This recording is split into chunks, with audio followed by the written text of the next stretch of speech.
Me voici à nouveau pour une deuxième vidéo. Chose promise, chose due. Cette fois-ci, je vais traiter le sujet, ce que je porte sur moi ou avec moi en cas d'évacuation au moins cette saison un peu d'hiver. Hein. On est le 23 décembre. Voilà. Et ça commence à rafraîchir un peu partout dans le pays. Donc, bien entendu, sera une tenue un peu plus chaude. Euh, voilà. Donc, on commence directement. Bien entendu, les trucs basiques et essentiels.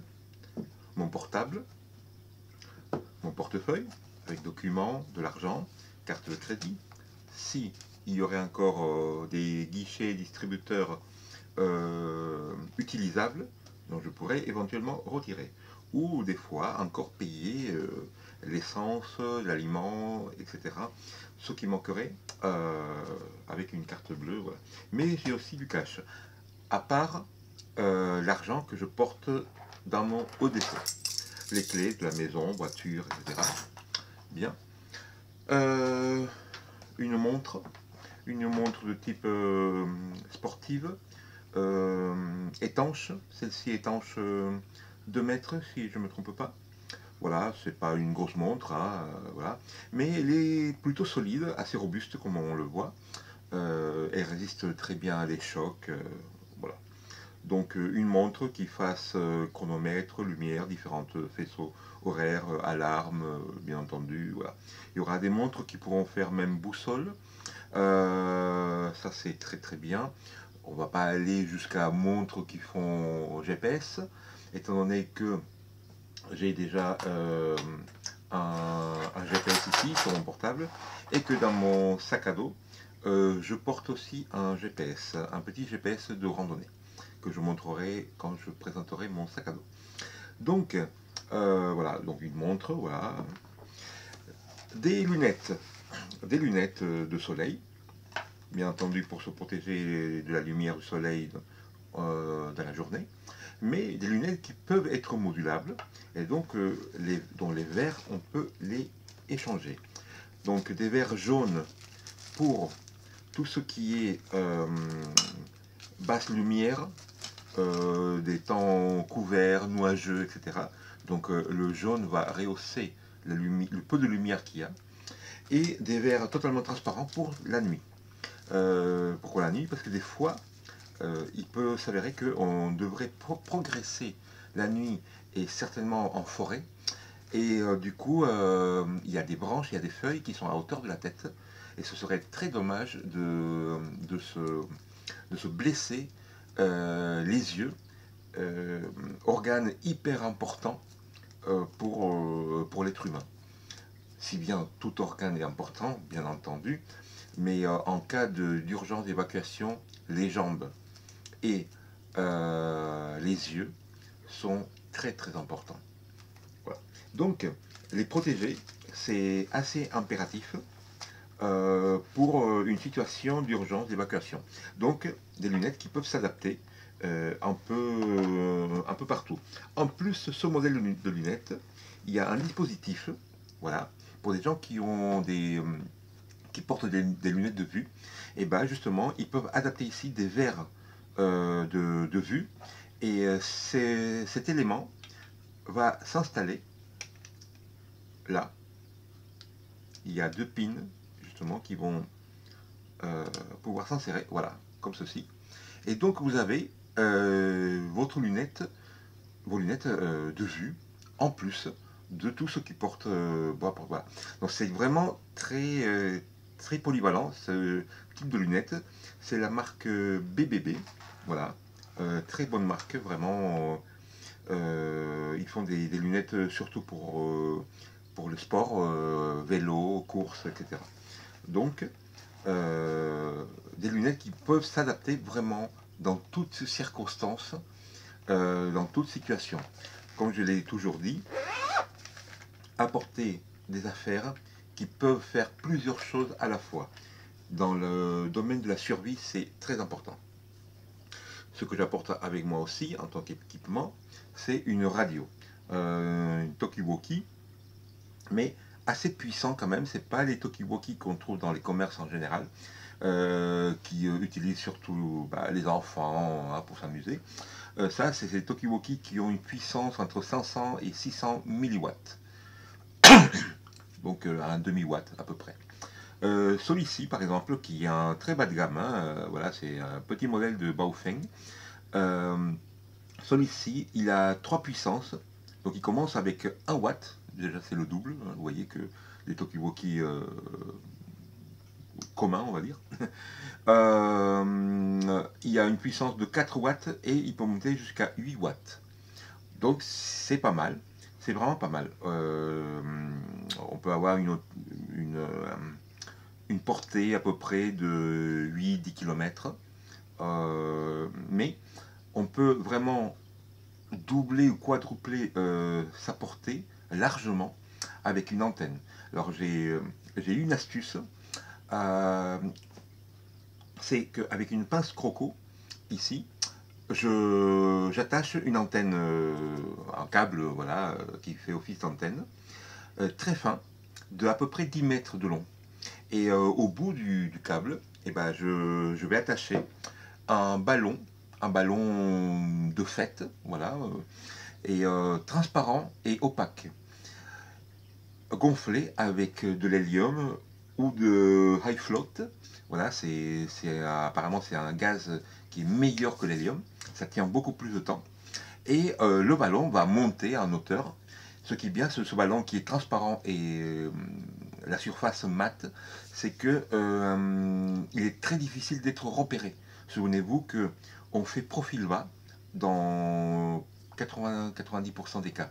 Seulement quand il y a les secours, c'est là qu'on va se signaler, on va faire des annonces, on va appeler la radio, on va appeler le téléphone, on va appeler par des signaux lumineux ou de la fumée, etc. Si ce n'est pas le cas, en général, on cherchera de faire un profil bas, car les autres personnes, malheureusement, seront aussi en stress et ne seront pas aussi équipées que nous. Et du coup, nous, on s'équipe pour sauver notre famille et nous-mêmes. Et bien entendu, il y aura des profiteurs sur les choses d'autres personnes qui pourront effectivement s'intéresser à vous. Pour cela, ce qui est recommandable, apparemment plein de survivalistes le conseillent, c'est faire profil bas. Et donc, avec ce ballon, on peut communiquer. L'antenne va monter à 10 mètres hauteur. Ça va multiplier énormément la portée de cette petite radio qui va me permettre justement de communiquer avec des urgences selon les fréquences souhaitées et voulues. Bien, donc ce ballon transparent, mat, pourquoi? Parce que justement, s'il y a du soleil, il ne va pas briller.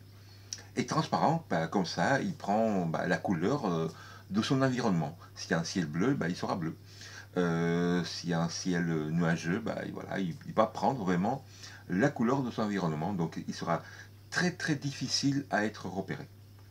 Donc petite astuce que je porte avec moi. Donc avec moi je porterai 3-4 ballons et une bonbonne d'hélium pour charger, une petite bonbonne portatile.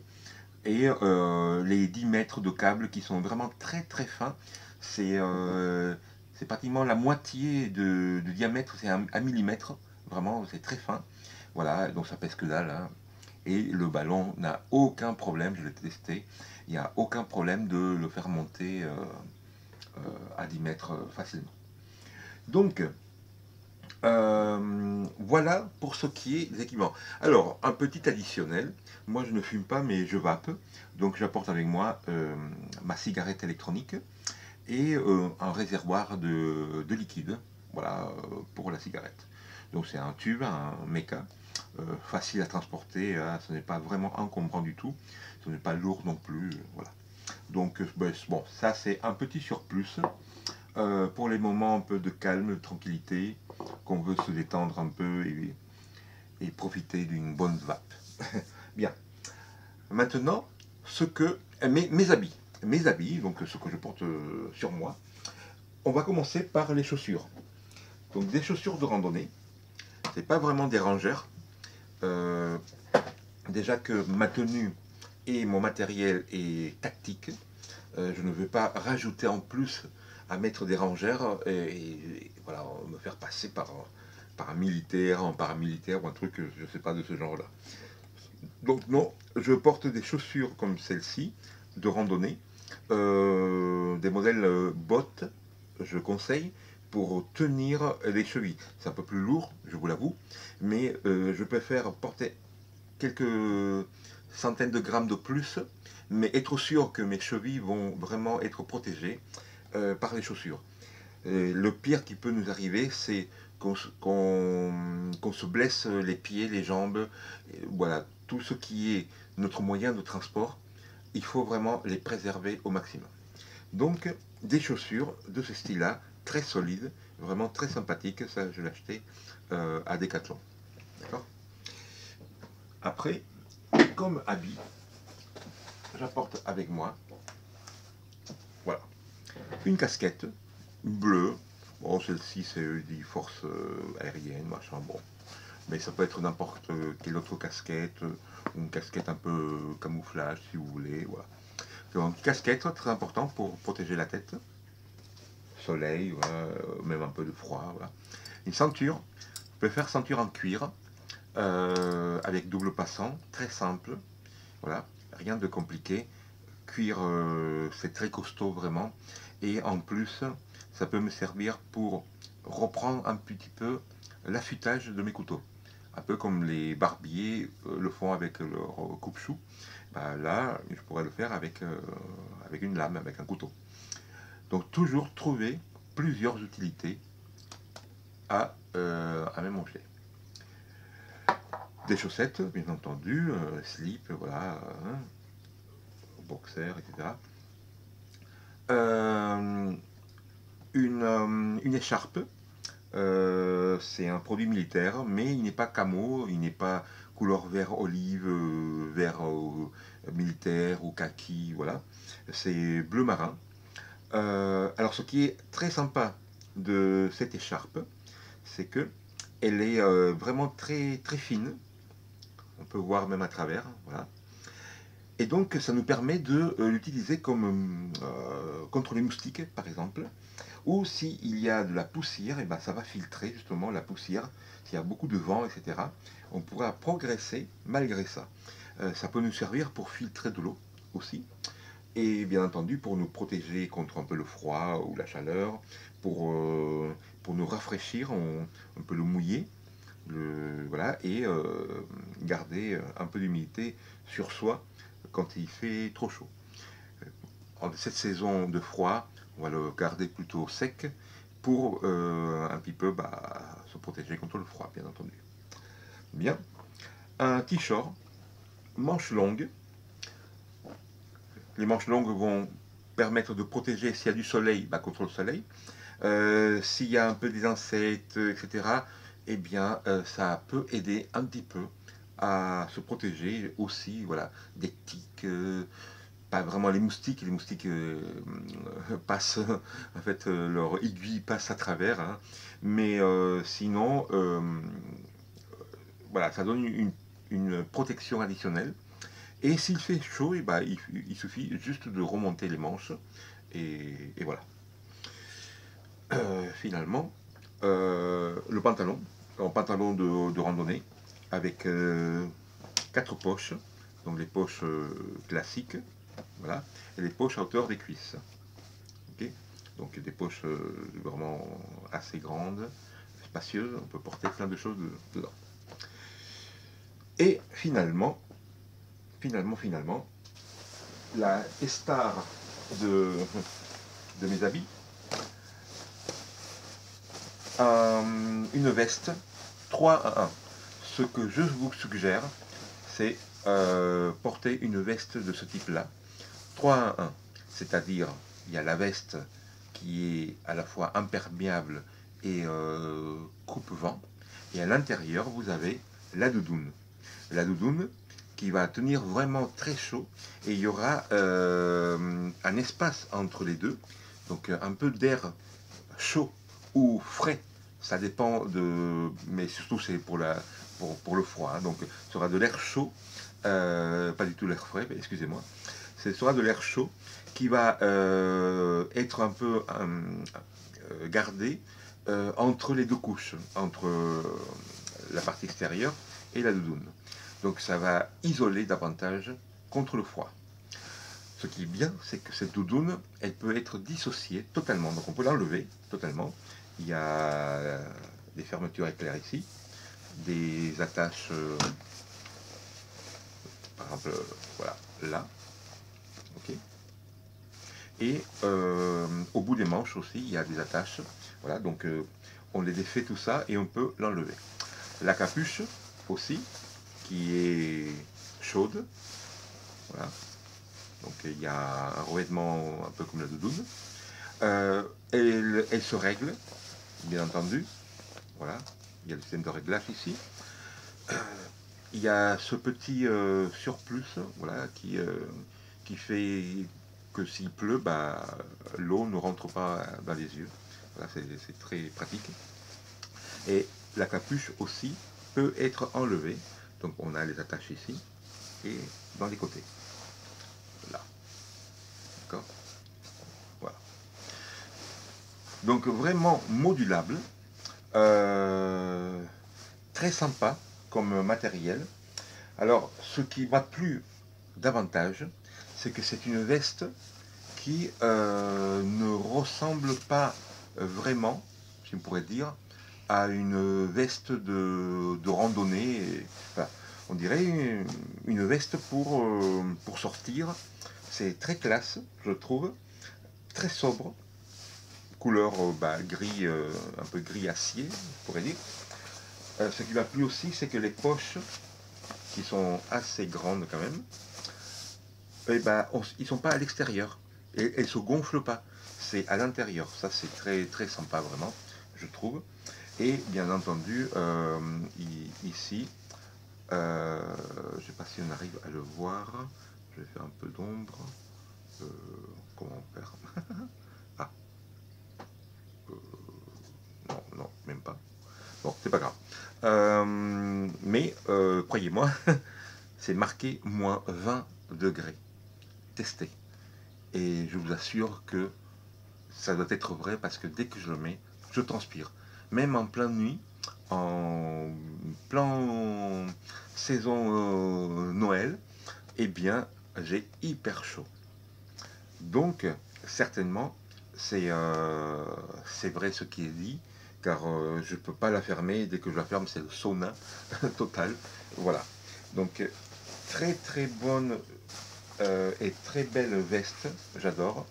Voilà, encore une poche imperméable, totalement imperméable. Il y a aussi une poche ici, voilà, pour les documents. D'accord. Voilà. Je m'excuse, je suis désolé, l'angle de filmation n'est pas top. Malheureusement, ma webcam ne me permet pas plus que ça. Vraiment désolé pour cet angle de, pardon, de filmation.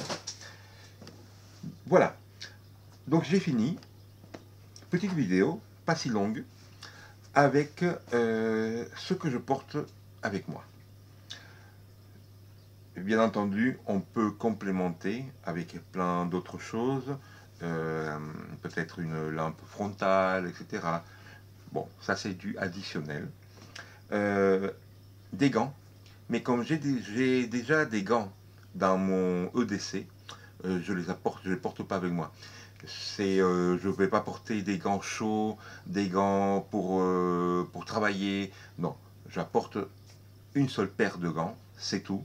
Et ça va me servir un peu pour tout. Et si j'ai froid aux mains, eh ben, je porterai ces gants de travail. Voilà, c'est pas si grave. Et éventuellement, je pourrais mettre mes mains à l'intérieur de mes poches pour me réchauffer davantage. De toute façon, si on est en progression, je pense que j'aurais du mal à avoir froid. on va plutôt transpirer, on va plutôt, en tout cas, avoir assez chaud, dû à l'effort physique, à les stress, etc. Donc, je pense que de ce côté-là, je n'ai pas à m'en soucier. C'est surtout le soir, la nuit, quand on va dormir, qu'on pourrait avoir froid un peu à droite à gauche. Mais, comme je vous dis, déjà, cette veste est tellement chaude, tellement agréable, que je peux dormir à la belle étoile carrément, s'il le faut, et je sais que j'aurai pas du tout froid. Bien. Merci d'avoir vu cette vidéo. Je prépare mon troisième vidéo qui sera la présentation de mon sac à dos d'évacuation. Et ben, j'espère que vous a plu, avoir apporté un petit plus. Et on se voit certainement à très bientôt. Ayez de bonnes vacances et un joyeux Noël. Et si d'ici là je ne fais pas une autre vidéo, eh ben, je vous souhaite à tous un bon réveillon et un bon 2019. J'espère sera beaucoup mieux que cette année. On le souhaite toujours, même si des fois ce n'est pas le cas. Mais vu tout ce qui se passe un peu dans notre pays, c'est vraiment triste. Voilà, je ne vais pas faire plus de messages, juste ceci. À bientôt, au revoir.